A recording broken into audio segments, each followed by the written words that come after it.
এক নয়, দুই নয়, তিনও নয়, ৮ বার বিয়ে করেছেন তিনি। চেষ্টা করেছিলেন নবম বিয়ে করার, তবে তার আগেই তাকে গ্রেপ্তার করেছে পুলিশ। বিয়ে করে ওই ব্যক্তিদের কাছ থেকে ৩ লাখ টাকা হাতিয়ে নিয়েছেন। পুলিশ জানিয়েছে অভিযুক্ত নারীর নাম সামিরা ফাতিমা। তাকে যখন গ্রেপ্তার করা হয় তখন তিনি তার পরবর্তী টার্গেট খুঁজছিলেন। ঘটনাটি ঘটেছে ভারতের মহারাষ্ট্রের নাগপুরে।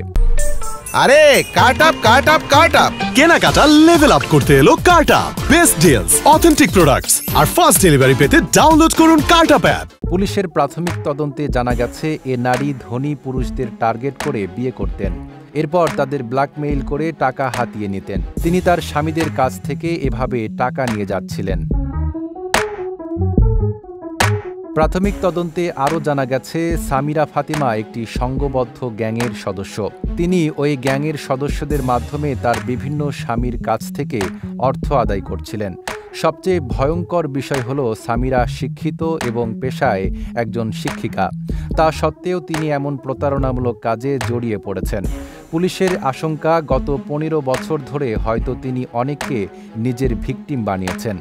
এর মধ্যে নিজের এক স্বামীর কাছ থেকে তিনি ৫০ লাখ রুপি পর্যন্ত নিয়েছেন।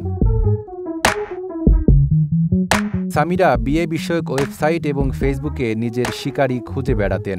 কাউকে পেয়ে গেলে তাকে আবেগপূর্ণ কথাবার্তা বলে প্রেমের ফাঁদে ফেলতেন। নিজেকে তিনি সন্তানসহ ডিভোর্সি নারী হিসেবে আখ্যা দিয়ে টার্গেট করা পুরুষকে নিজের আয়ত্তে নিয়ে আসতেন।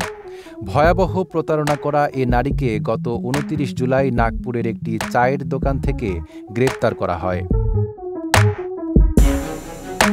নাইম আরাবি, ঢাকা পোস্ট।